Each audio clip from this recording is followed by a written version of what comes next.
Welcome to English News at 12. Let's get started and take a look at all the stories that are making headlines at this point of time. There are a lot of stories, Prime Minister, to address that East Asia Summit. We've got the Defence Minister there today speaking at the Indo-Pacific Regional Dialogue. Also in sports, you've got the T-20 World Cup. Lots of action to look forward to. Let's begin with the headlines. Prime Minister Narendra Modi to attend the 16th East Asia Summit today via video conferencing. India is a founding member of the Premier Forum in the Indo-Pacific.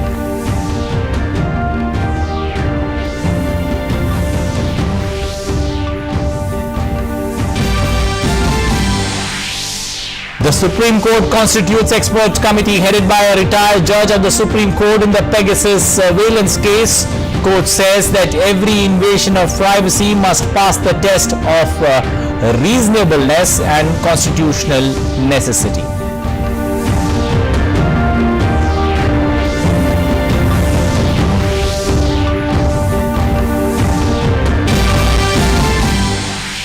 Former Punjab Chief Minister Captain Amarinder Singh announces creation of a new political party, says he supports the decision to expand the jurisdiction of BSF in border states.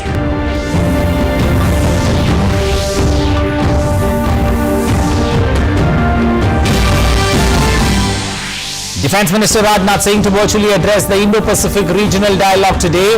This year's IPRD will focus on the broad theme of evolution in maritime strategy during the 21st century.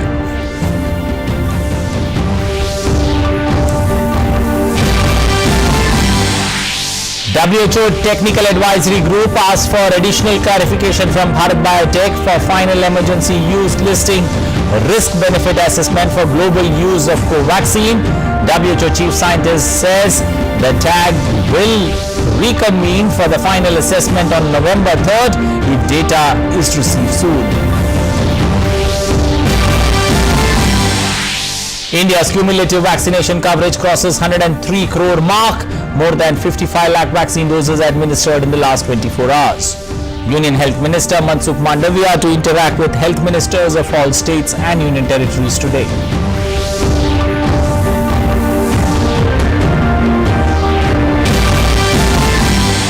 United Nations newly released emission gap report sends another stark warning about raising global temperatures. The report says the planet is on track for an average 2.7 degrees Celsius temperature rise this century, despite current global climate pledges.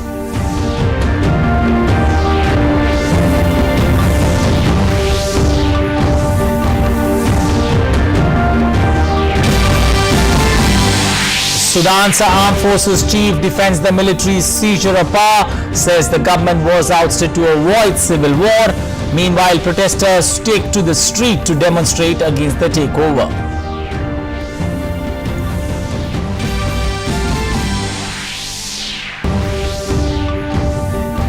In T20 World Cup Super 12 rounds, South Africa defeat West Indies by 8 wickets, while Pakistan registers second win, defeating New Zealand by 5 wickets.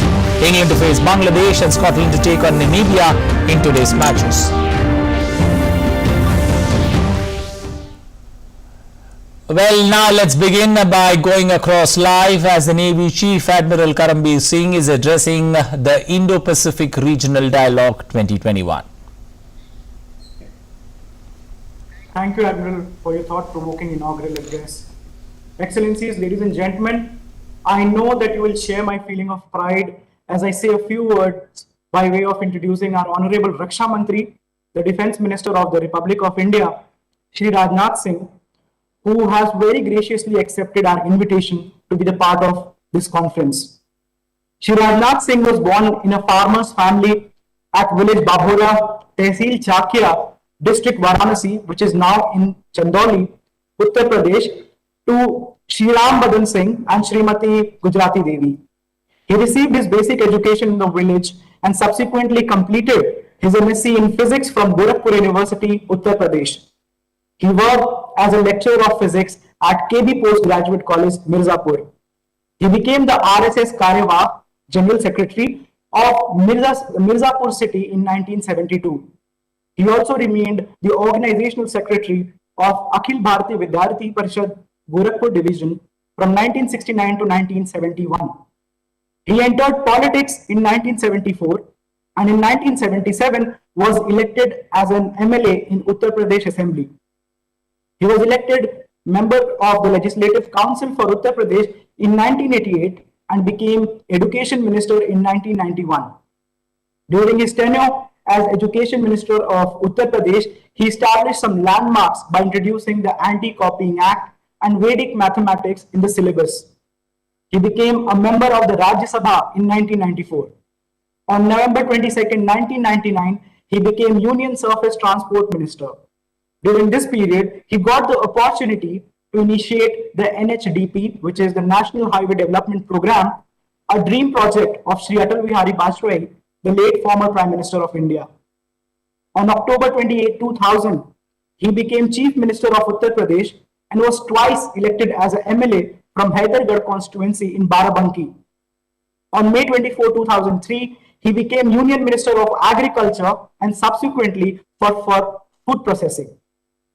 During this period, he initiated quite a few epoch-making projects such as the Kisan Call Center and Farm Income Insurance Scheme.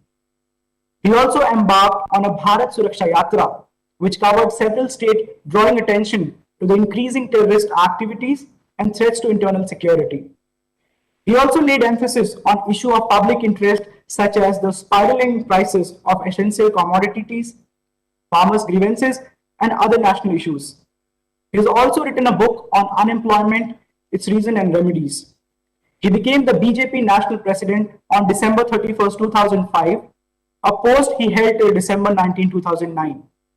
In May 2009, he was elected MP from Ghaziabad in Uttar Pradesh, and on 26 May 2014, Shri Rajnath Singh took oath as the Union Minister of India and worked as Union Minister for Home Affairs till 30th May 2019.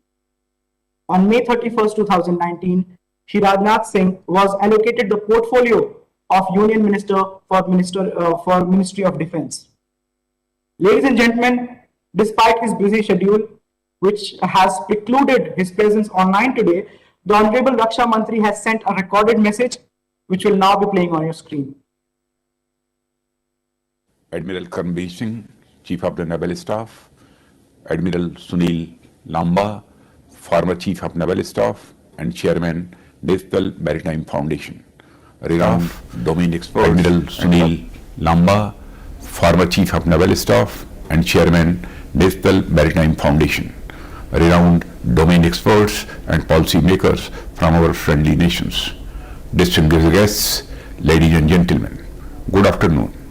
I am very happy to deliver the keynote address for this edition of the Indo-Pacific Regional Dialogue 2021.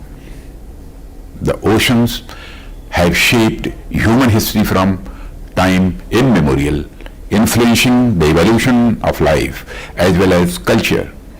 The seas are a vital communication link to facilitate transport of goods, exchange of ideas, catalyzing innovations, and contributing to bringing the world closer. From an Indian perspective, looking west, archaeological explorations have revealed ancient maritime connections with other civilizations like Mesopotamia, modern-day Iraq, Dilmun, modern-day Bahrain, and Magan, and modern-day Oman. Maritime linkages enabling exchange of goods, culture, and goodwill were foundational for mutual prosperity in the past and continue to remain as such even today.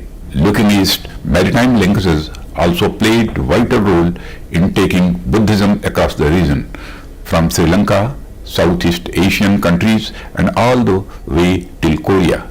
The amalgamation of ancient Indian folklore such as Ramayana and Mahabharata in Southeast Asian cultures is also a result of these maritime linkages.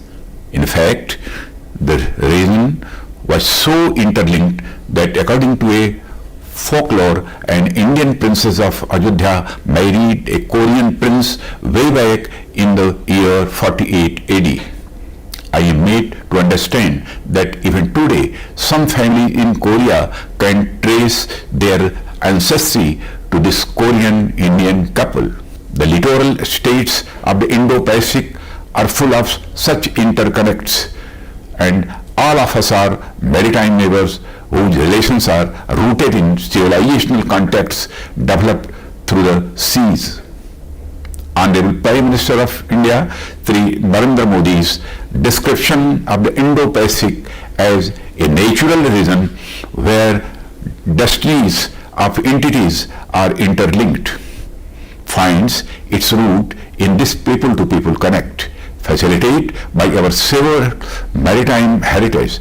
Knowledge of this common history driven by the oceans is essential towards understanding where the region stands today and the trajectory for the future.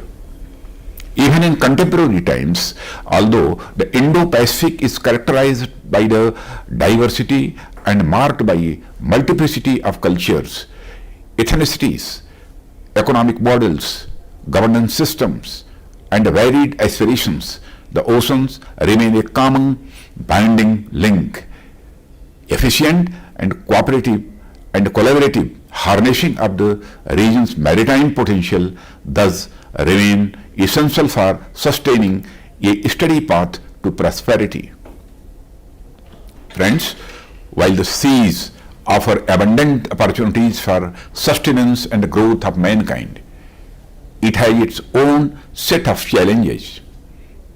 While competition over resources has intensified, the rise of serious threats such as terrorism, piracy, drug trafficking, and climate change have thrown new challenges for our Indo-Pacific region. The nature of these challenges in the region has considerably transnational implications which require a cooperative response. There is therefore a need to find convergence of interests and commonality of purpose on maritime issues. Friends, India is committed to respecting the rights of all nations as laid down in the UN Convention on the Law of Seas, UN Clause 1982. We are fully determined to protect the legitimate rights and interests of our country in relation to our territorial waters and exclusive economic zone while supporting the maintenance of rule-based maritime system as mandated under UN Clause 1982. I am glad that this year's Indo-Pacific Regional Dialogue takes into account these challenges and convergences to build greater consensus. The topic for this IPRD, Evolution in a Maritime Strategy during the 21st Century, dwells upon the region's past, gazes the present, and then arrive at tenets that will form the foundation of maritime strategy for the future. Akin to a Samudra Manthan, I am sure that the IPRD would be a crucible for intellectual churn of ideas which would result in practical outcomes that could serve as a amrit or the elixir of life, similar to the mythological event. Friends, I thank all of the participants for their time and for adding value to the dialogue. I thank the Indian Navy and the NMF for collaborating in conduct of this dialogue to further our shared and collective vision for the Indo-Pacific. With that, I wish the 2021 edition of IPRD every success and look forward to receiving the recommendations that will result from the deliberations of this conference. Jai Hind.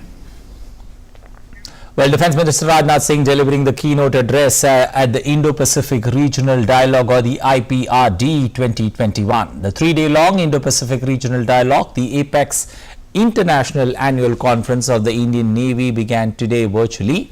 The dialogue is being held every year since 2018, and this year's IPRD will focus on 8 specific sub-themes under the broad theme, that's the theme of this edition, Evolution in Maritime Strategy during the 21st Century, Imperatives, Challenges and the Way Ahead. Well, now shifting focus. Prime Minister today will attend the 16th East Asia Summit virtually. Matters of regional and international interest will be discussed at the summit. Concerns on maritime security and terrorism will also be taken up during the summit. Leaders are also expected to accept declarations on mental health, economic recovery through tourism and green recovery, which are being co-sponsored by India. The East Asia Summit is the premier leaders forum in the Indo-Pacific. Since its inception in 2005, it has played a significant role in the strategic and geopolitical evolution of East Asia. Apart from the 10 ASEAN member states, East Asia Summit includes India, China, Japan, Republic of Korea, Australia, New Zealand, United States and Russia. India, being a founding member of the East Asia Summit, is committed to strengthening the East Asia Summit and making it more effective for dealing with contemporary challenges. It is also an important platform for furthering practical cooperation in the Indo-Pacific region by building upon the convergence between ASEAN outlook on Indo-Pacific and the Indo-Pacific Ocean Initiative.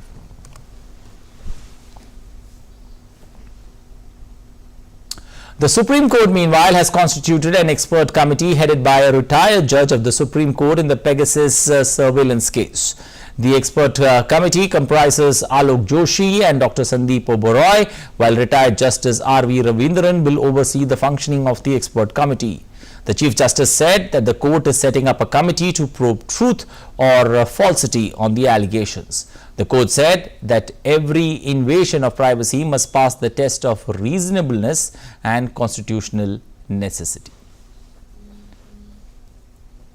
आज supreme court की 3 जज की खंडपीठ जो honourable chief justice of India के द्वारा headed थी, उन्होंने अभी जस्ट जजमेंट दिया है पेगासस मैटर में। जो पिटिशनर्स कोर्ट के सामने थे, उनको पहली दृष्टि से उनके केस को उन्होंने मानने पाया और इसलिए उन्होंने कमेटी अपॉइंट की है। कमेटी जो है वो रिटायर्ड सुप्रीम कोर्ट जज ऑनरेबल जस्टिस रविंद्रन के थ्रू हेडेड होगी और उसके जो बाकी मेंबर्स हैं वो जो मैं नोट कर पाया जब जजमेंट पास हो रहा था, वो आलोक जोशी, संदीप ओबराय और 3 टेक्निकल मेंबर्स में Naveen Kumar Chaudhary, mister Prabhakaram and mister Ashwini Gupta होंगे। Well, moving on, the Bombay High Court will today resume the hearing in the bail plea of Aryan Khan in the cruise drug bust case. The Bombay High Court on Tuesday heard the bail applications of accused in the cruise ship drug case. Senior advocate Mukul Rohatgi, representing Aryan Khan, son of Bollywood superstar Shah Rukh Khan. Aryan had moved the High Court after both magistrate and session courts rejected his bail plea. Aryan and other accused were arrested after the NCB raided a rave party on a ship heading to Goa from Mumbai on October 2nd. 14 people have been taken into custody, out of which 8 people were arrested. In another development, a 5-member team of the Narcotics Control Bureau will question Mumbai Zonal Director Samir Wankhede in connection with allegations of extortion levelled against him. Samir Wankhede had filed an affidavit in the Bombay Special Court stating that all allegations are baseless and misleading with the intention to hamper the ongoing investigation. Former Chief Minister of Punjab, Captain Amarinder Singh, today announced his decision to form a new party. Addressing the media in Chandigarh, Captain Amarinder Singh said that the name of the party will be announced once the Election Commission clears it, along with the symbol. He also hinted at the seat sharing with BJP in the upcoming assembly polls. I am forming a party. Now the question is, what is the name of the party? I can't tell you because I don't know it myself.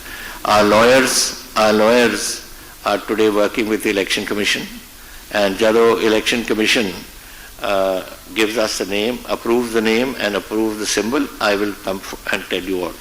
But I can't give you मैं थोनू पहना कोई नाम दे दमा के party दा और कोई निकला है कुछ और उठों, that won't be right. अच्छा हाँ जी. Sir, it's well once you form the party, you will be aligning with BJP, and over the last few days, your I never said aligning with BJP. I said we will have a seat sharing. We want to. I haven't talked to BJP. I haven't talked to Mr. Deensah's outfit. I have talked to nobody. Captain Amarinder Singh also said that he endorses the centre's order extending the jurisdiction of BSF in border states. And whether it's in the Vidhan Sabha now, they want to hold a special session, ya kal jehda all party meeting kiti hai, and find out what is, don't deny anything. लोगों के सामने रखो और दसो कि आ चीज हो रही है और ਆਪਾਂ ਸਾਰੇ ਹੁਣ ਰਲ ਕੇ ਇਹਦਾ ਸਾਹਮਣਾ ਕਰੀਏ। अगर ਪਿੰਡਾਂ ਦੇ ਕੋਲ ਕੋਈ ਡ੍ਰੌਪ ਹੁੰਦੇ ਨੇ ਔਰ ਕਿਸੇ ਨੂੰ ਪਤਾ ਸਾਨੂੰ ਦੱਸੋ, ਅਸੀਂ ਪੁਲਿਸ ਭੇਜਾਂਗੇ ਉੱਥੇ, ਅਸੀਂ we will send BSF there.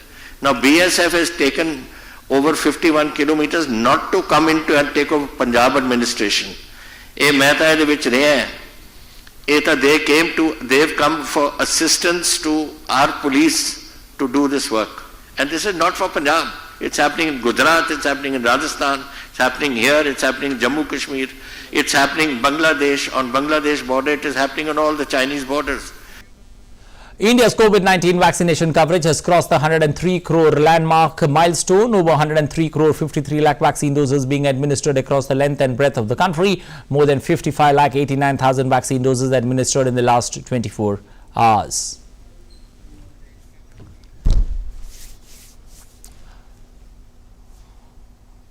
Well, a quick update on COVID-19 situation from across the country.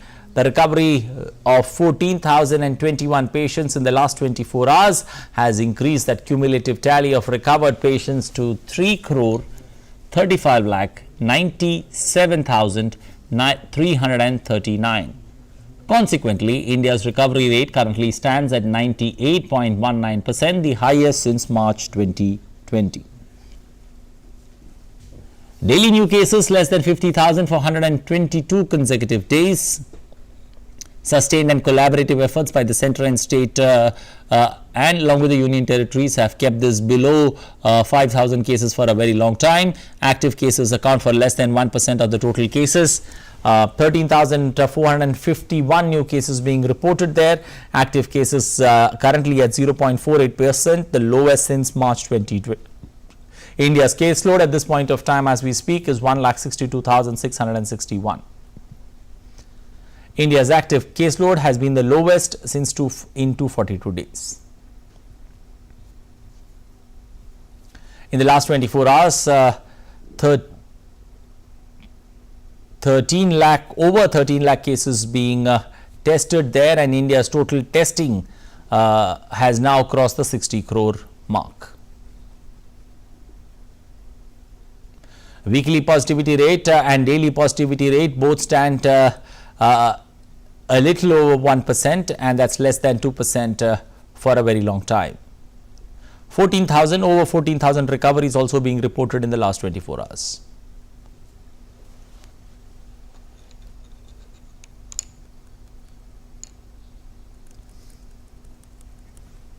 Union Health Minister Dr. Mansukh Mandavia will hold a meeting with health ministers of states and union territories regarding the ramping up of COVID-19 vaccination drive in the country.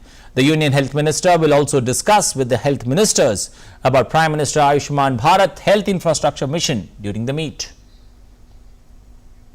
Meanwhile, the centre has urged the states and union territories to focus on beneficiaries who are waiting for their second dose of COVID-19 vaccine after the interval period gets over.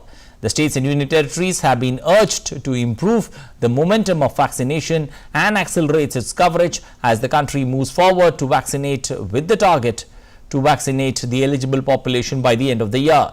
India has covered 76% of the eligible population for its first dose. The World Health Organization's Technical Advisory Group, that's called TAG, on Tuesday sought additional clarifications from Bharat Biotech for its COVID-19 vaccine, Covaxin, to conduct a final risk-benefit assessment for emergency use listing of the vaccine. The Technical Advisory Group will now meet on November 3rd for a final assessment. The Technical Advisory Group for Emergency Use Listing is an independent advisory group that provides recommendations to WHO on whether a COVID-19 vaccine can be listed for emergency use under the EUL procedure. Bharat Biotech, meanwhile, has been submitting data to WHO on a rolling basis and has submitted additional information at the UN Health Body's request on September 27th. Indian Army is celebrating the 75th Infantry Day today. On the occasion of the 75th Infantry Day, Chief of Defence Staff CDS General Bipin Rawat along with the Indian Army Chief General M.M. Narwani laid a wreath at the National War Memorial in the national capital.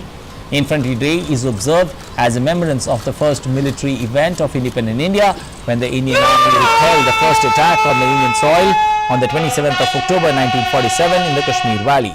The victory was accomplished by the personnel of the 1st Battalion of the Sikh Regiment.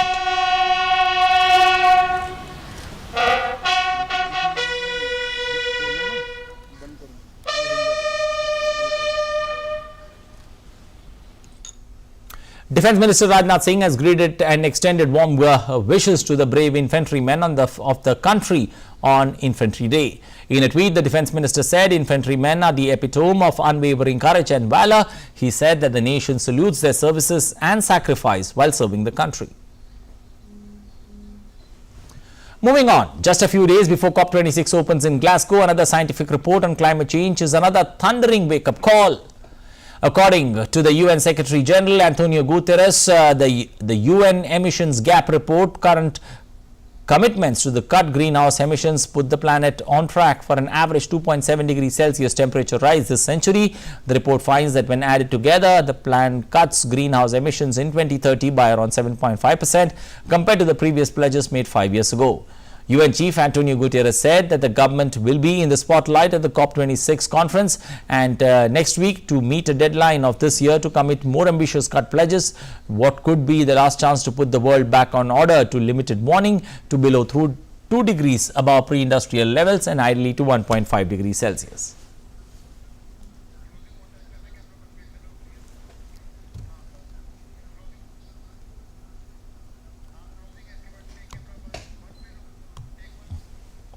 Well, that's all we have time for in this edition of news. Thanks for watching. But remember, we are in that festive season, so do not drop your guard in that fight against COVID-19.